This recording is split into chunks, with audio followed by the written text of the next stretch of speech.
Welcome to International Securities Exchange's podcast series. Facilitated by renowned educators, ISE podcasts are intended to teach beginning as well as seasoned investors the ins and outs of trading. To find an updated list of podcasts, please visit www.ise.com/podcasts. Vega is going to actually, remember, these Greeks are risk gauges. So this is the risk gauge for telling us as traders how much I'll make or lose based on changes in implied volatility.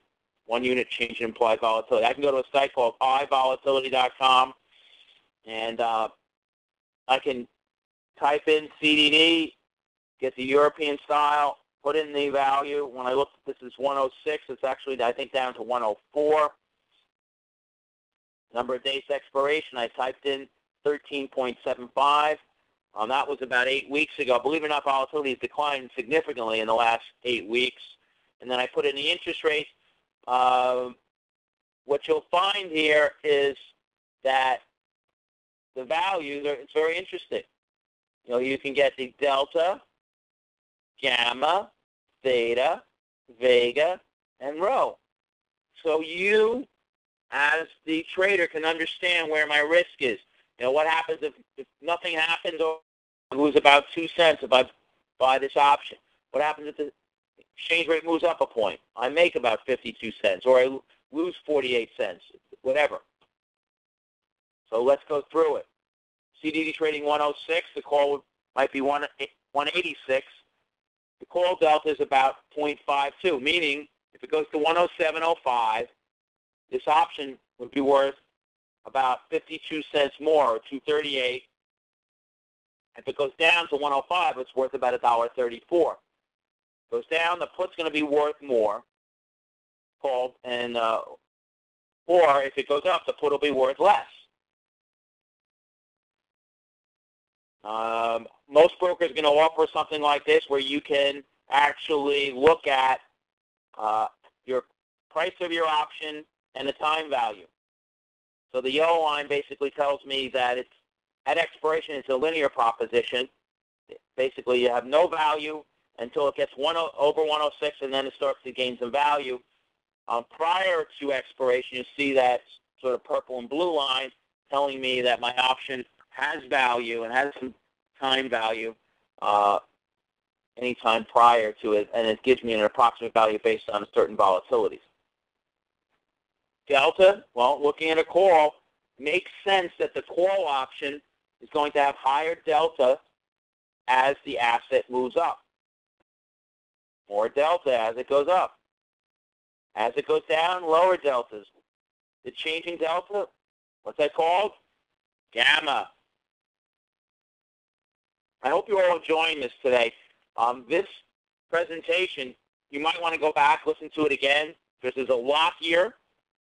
There really is a tremendous amount here, because the option Greeks are, some would say they're very, very easy, but if you haven't been around the options market for a number of years, you might find them to be, you need to really go through these numerous times.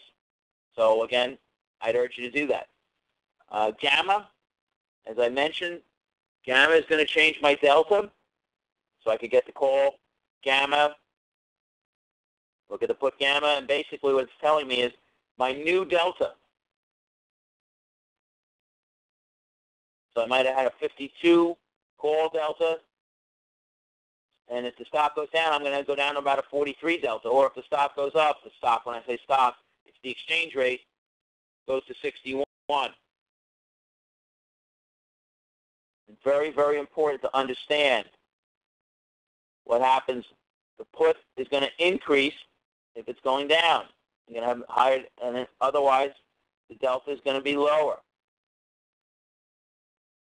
Again, this is assuming no other change in the other inputs.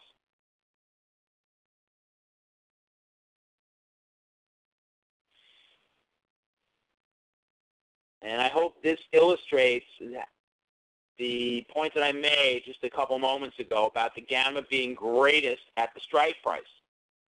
So if I was concerned about time decay, I might not buy the at-the-money option, because the at-the-money option is going to have greatest gamma, and therefore more theta. You see that right there at the strike price. Really love this slide. It just does a great job of explaining not only the call option gamma, but also we'll get to theta in a second. Gamma by duration. Remember what I said was that as we get close to expiration, gamma might increase, especially at the strike price. So at the money options, we might see a pretty normal gamma, but then all of a sudden, around the last 7-8 trading days, look what happens. I mean, we see a skyrocketing gamma. So take a look at options, and I think you can go to EUU and look at, well, you can basically look at any of them, but if you want to, at the end of this presentation, you'll see at the money options that 1 day to go, in fact, there's only 2.5 hours, they might be trading at 30, 40, whatever, 50 cents. They might look rich to some of you. They might look cheap to some of you. If there's only a couple hours left, that's all extrinsic premium, and that is really the definition of gamma when you only have a couple hours left.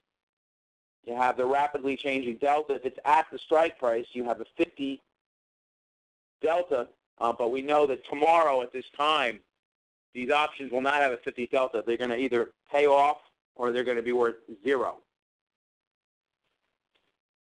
So we can look at the theta, which is the change in the options value for every 1 day decrease in time.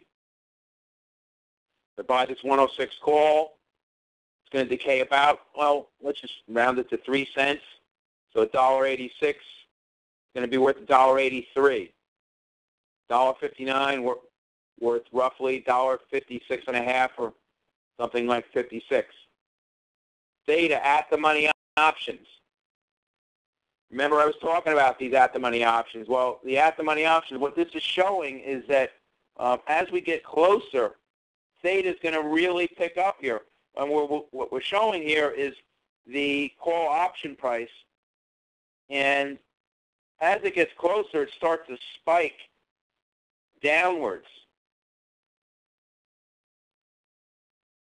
You're seeing rapidly changing option price, considering it doesn't move. And what you're also seeing is significantly higher thetas as we move through time.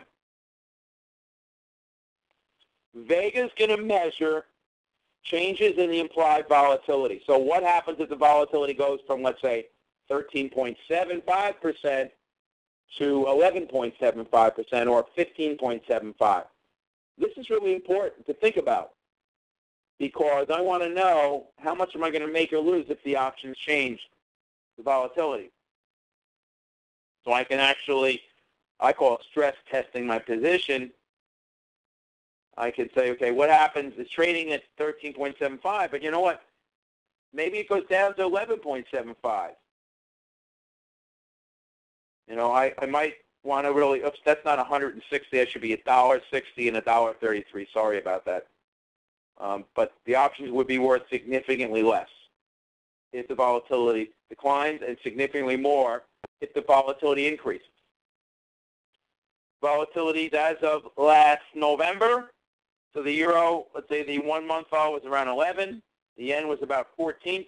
This is courtesy of the Federal Reserve Bank of New York. Swiss franc, 11.7. British pound, 12.3. Canadian dollar, wow, 14.6. If we knew today what it was way back when, I might have looked at option strategies that were going to predict lower volatility in the Canadian. Because what happened? Well, the Canadian vol went down to 11.6. Let's just take a look at that. 14.6 on November 30th. Now it's, well, this is as of January 29th, 11.6. The volatility has declined. And that, you know, we've seen that in many, many assets.